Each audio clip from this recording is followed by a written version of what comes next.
પ્રકરણ 36 ચંદ્રકાંત પિતા હતો. ચંદ્રકાંત વિચારવંત પિતા હતો. ડાક્ટર હતો એટલે તે ઘણો જ પ્રવૃત્તિમાં રહેતો. તેને પાણી પીવા જેટલી ફુરસદ ન રહેતી. સવારથી સાંજ સુધી તે દર્દીઓની વચ્ચે જ જીવતો, પણ સાંજ પડતી એટલે ચંદ્રકાંત ઘેર જ આવતો. સાંજનો 1 કલાક તે ડાક્ટર મટી જઈ પિતા બની જતો. ડાક્ટરના ધંધા પેઠે તેણે ડાપણથી પિતાની જાણે કે ધંધો બનાવ્યો હતો.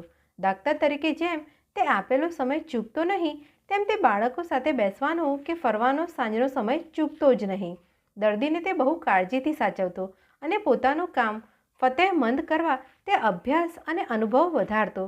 તેમજ તે બાળકોના પિતા તરીકે સફળ થવા તે કામનો અભ્યાસ અને અનુભવ વધારતો. બેદરકારીથી જેમ દર્દી ગુમાવી દેવાશે અને ધંધાને ધક્કો લાગશે એમ તે માનતો, તેમજ તે બાળકોની પ્રત્યે બેદરકારીથી પ્રેમ ગુમાવી બેસાશે અને પિતૃત્વના દરજ્જાને કલંક લાગશે એમ માનતો. દર સાંજે તે કાં તો છોકરાઓ સાથે ફરવા જતો, બાગમાં જતો, તો બાળકોને ઝાડોના તથા ફૂલોના નામોને જાતો કહેતો, એકાદ બેન્ડ સ્ટેન્ડ પાસે બેસતો. ત્યારે છોકરાને ત્યાં ખીલા કરી રાખતો નહીં. ઘરની ગાડીમાં છોકરાઓને બેસાડી જ રાખવામાં તે શોભા માનતો નહીં. પોતે મિત્રો સાથે ફડાકા મારવામાં બેસી સાથે આવેલા બાળકોને કોઈને ભણાવી દઈ તેમને બાગ જોવા મોકલતો નહીં. તે વખતે તે ઉત્તમ પિતા થવા ભારે કાળજી રાખતો હતો. બીજી સાંજે એકાદ તળાવે બાળકોને લઈ જતો. ત્યાં તેમને પાણીમાં દોડાવી, પાણી ઉછાળી બાળકોને મજા આપતો. પાણીના વહનો અવલોકાવતો. પાણી ઉપર પવનથી થતી લહરીઓ દેખાડતો. સ્થિર પાણી હોય તો તેમાં પડતા ઝાડ ટેકરાના પ્રતિબિંબો તરફ ધ્યાન ખેંચતો અને સંધ્યા ટાણે આથમતા સૂર્યનું બિંબ ટેકરી પાછળ જતાં કે દૂર ક્ષિતિજમાં અદૃશ્ય થતાં તળાવના ઉપર કેવી રંગબેરંગી છાયાઓ નાખે છે તે બાળકોને બતાવી હર્ષ પામતો.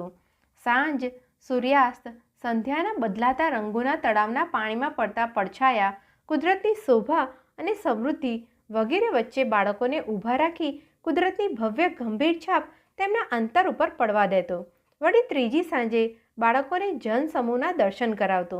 રેલવે એન્જિન પાસે તેમને ઊભા રાખી એન્જિન અને તેના સંચા દેખાડતો. એન્જિન કેમ ચાલે છે તે સમજાવતો. તે ભૂલી જતો કે પોતે ડાક્ટર છે, છતાં ડાક્ટર શરીરના ભાગો બતાવે તેમ તે સંચા બતાવતો. તે એન્જિનિયર ન હતો, પણ પિતા હતો. પિતાનું જીવન સફળ કરવા તેણે પોતાના પિતાના ધંધાને લગતું પરચુરણ કામ જાણી લીધું હતું. છોકરાઓને પિતા પ્રત્યે ખૂબ આદર રહેતો. તેમના જીવનને નિત્ય નવી વસ્તુથી ભરી દેનાર પિતા જ બાળકોને પિતા લાગે છે.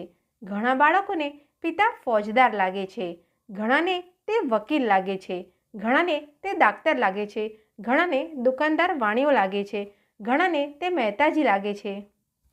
પણ ભાગ્યે જ થોડા બાળકોને પિતા એ પિતા લાગે છે. ચંદ્રકાંત પોતાના બાળકને જુદે જુદે સમયે જુદો લાગતો હતો. કોઈ વાર બાગવાન લાગતો હતો, કોઈ વાર સુતાર લુહાર લાગતો હતો, કોઈ વાર કવિ કે ચિત્રકાર લાગતો હતો. બધું લાગતો હતો, છતાં એકંદરે તે પિતા લાગતો હતો.